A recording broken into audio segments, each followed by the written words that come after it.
कैसा गांव जहां का महाराज अगर किसी लड़की को सेवा के लिए चुन लेता है तो वो लड़की अपने आप को भाग्यशाली मानती है। दरअसल इसका नाम कृष्णा होता है, जो कि एक लेखक होता है जो किसी जातिवाद को बढ़ावा नहीं बल्कि एक भिखारी का झूठा भी खा लेने की हिम्मत रखता था। उसकी इस प्रकार की सोच लोगों पर अच्छा प्रभाव डालने लगी। शहर का हर नामचीन आदमी उसका लेख पढ़ा करता था। इसका नाम किशोरी होता है, जो गाँव की बहुत खूबसूरत लड़की थी। कृष्णा और किशोरी एक दूसरे से प्रेम करते थे। कृष्णा उसको रंग लगाना चाहता था, लेकिन वो उसको मना करती है कि सबसे पहले गाँव के महाराज ही सबको रंग लगाते हैं। दरअसल महाराज को कृष्ण का वंशज माना जाता है और गांव के लोग उसको भगवान के जैसे पूजते हैं। सभी आदमी अपने आप को महाराज का सेवक मानते थे। आज होली का दिन होता है और महाराज ही इस त्योहार की शुरुआत करता है। किशोरी की खूबसूरती को देखकर महाराज मोहित हो जाता है और महाराज उसको सेवा के लिए चुन लेता है। उसकी माँ खुद उसको महाराज की सेवा में छोड़ने आती है। अब किशोरी अंदर आ जाती है जहाँ महाराज भी होता है। इधर कृष्णा किशोरी को ढूंढ रहा होता है। तभी उसको पता चलता है कि किशोरी को महाराज ने सेवा के लिए चुना है। यहाँ किशोरी उसके चरण दबा ही रही थी कि महाराज उसको अपने पास बैठा लेता है। महाराज किशोरी को अपने पास बैठा लेता है और इधर दो आदमी अंदर की कुश्ती देखने के लिए दरबान से पूछते हैं। दरबान उनसे 1000 में डील करता है। तभी किशोरी का मंगेतर उसको ढूंढता हुआ वहाँ आता है। जब दरबान को पता चलता है कि वो उसकी मंगेतर है तो वो उसको अंदर जाने की इजाजत दे देता है। जब वो अंदर आता है तो देखता है कि यहाँ के नौकर अंदर ऐसे देख रहे हैं जैसे कोई इमरान हाशमी की मूवी चल रही हो। जब वो खिड़की से देखता है तो अंदर का नजारा देखकर वो हैरान हो जाता है। उसको बहुत गुस्सा आ जाता है। वो दरबान को धक्का देकर अंदर आ जाता है जहाँ सभी लोग लाइव मूवी का मजा ले रहे थे। किशोरी उसको देखकर डर जाती है। कृष्णा उसको बोलता है, मुझको तुमसे ऐसी उम्मीद नहीं थी कि तुम चरण सेवा की जगह ऐसा काम करोगी। तभी महाराज बोलता है, ये तो एक परंपरा है, तुम्हारी किशोरी मेरी झूठन होकर मोक्ष प्राप्त करेगी। कृष्णा उसको यहाँ से चलने के लिए कहता है, लेकिन किशोरी मना करती है कि मैं सेवा पूरी होने पर ही यहाँ से आऊंगी और कृष्णा उससे रिश्ता तोड़कर वहाँ से चला जाता है। अब वो अपने घर आ जाता है और बहुत रोता है। उसको विश्वास नहीं आता कि किशोरी ऐसा काम कर सकती है, क्योंकि वे दोनों एक दूसरे से बहुत प्यार करते थे। अब अगले दिन वो किशोरी को सामने देखता है। किशोरी उसको समझाने की कोशिश करती है कि वो एक सेवा थी।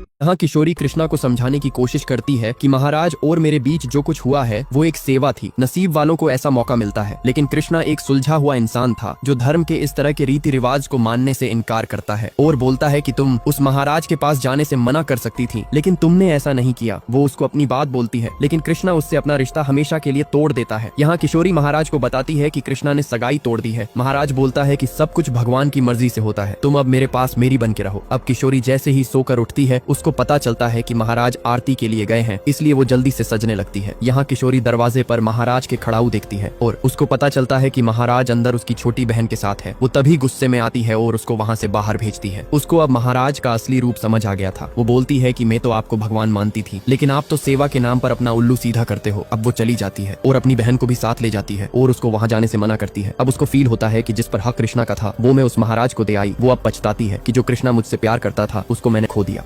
कृष्णा अपनी मंगेतर को छोड़ देता है क्योंकि वो सेवा के नाम पर महाराज के साथ रही थी, क्योंकि इस गांव में महाराज को भगवान माना जाता है। यहाँ कृष्णा का बाप उल्टा उसी पर गुस्सा करता है कि तूने किशोरी के साथ रिश्ता क्यों तोड़ा। ये हमारे गांव की परंपरा है कि लड़कियां हवेली में सेवा देती हैं, लेकिन कृष्णा एक क्रांतिकारी विचारधारा का इंसान था। उसको ये गवारा नहीं था कि उसकी होने वाली बीवी किसी आदमी के पास जाए, लेकिन उसका बाप उसकी बात नहीं सुनता और उसके एक थप्पड़ मारता है। उसकी माँ भी उसको घर से निकल जाने को बोल देती है और वो घर से निकल जाता है। जब सुबह होती है वहाँ 2 आदमी आते हैं जो कृष्णा का लेख पढ़ा करते थे और उसकी सोच की इज्जत करते थे। यहाँ महाराज अपनी मालिश करा रहा था कि तभी एक आदमी अपनी बहन को लेके आता है और बताता है कि मेरी बहन आपके बच्चे की माँ बनने वाली है। अगर आपने कुछ नहीं किया तो हमारी बहुत बदनामी होगी। लेकिन वो नहीं मानता, जिससे उसका भाई गुस्सा दिखाने लगता है। लेकिन उसकी बहन महाराज से माफी मांगती है और महाराज उसको धतूरे का लड्डू खिला देता है। उसका भाई खाने के लिए मना करता है, लेकिन वो महाराज की बात मान लेती है। रात को कृष्णा जा रहा था, तभी उसको आवाज सुनाई देती है। वो लड़का बताता है कि महाराज ने मेरी बहन को जहरीला लड्डू खिला दिया है। हाँ, वो बताता है कि महाराज ने मेरी बहन को धतूरे का लड्डू खिला दिया है क्योंकि वो पेट से थी। अब वो जैसे ही उसको हॉस्पिटल ले जाने के लिए बैलगाड़ी लेके आता है, वो देखता है कि वे वहाँ से गायब हो जाते हैं। वो उनको ढूंढने की बहुत कोशिश करता है, लेकिन वे उसको नहीं मिलते। वो एक आदमी से पूछ ही रहा था कि वो बताता है कि ये हवेली बहुत लोगों को निगल चुकी है। कृष्णा बोलता है, जब तुमको सब पता है तो आप कुछ करते क्यों नहीं हो। वो बोलता है कि महाराज की ताकत बहुत बढ़ चुकी है, मैं कुछ करना भी चाहूंगा तो मेरी भी आवाज हवेली में दबा दी जाएगी, लेकिन तू हवेली के बाहर से बहुत कुछ कर सकता है। देश के बारे में तो लिखते ही हो, हवेली के बारे में भी लिखना शुरू कर दो। लेकिन अखबार का संपादक कृष्णा को ऐसा करने से मना कर देता है कि महाराज के बारे में ऐसा करने का मतलब है कि अपने पैर पर कुल्हाड़ी मारना। लेकिन कृष्णा अपनी बात पर अटल रहता है। अब वो उसको किशोरी के बारे में बताता है कि वो तुमसे मिलने के लिए आई थी क्योंकि वो किशोरी को बहुत प्यार करता था, इसलिए उसको माफ करने के लिए मान जाता है। तभी वहाँ एक आदमी आता है और उसको अपने साथ ले जाता है। यहाँ वो आके देखता है कि किशोरी अब नहीं रही है क्योंकि महाराज ने उसके साथ जो किया था उस वजह से वो कृष्णा से आंख नहीं मिला सकती थी। अब वो बहुत गुस्से में महाराज को चेतावनी देता है।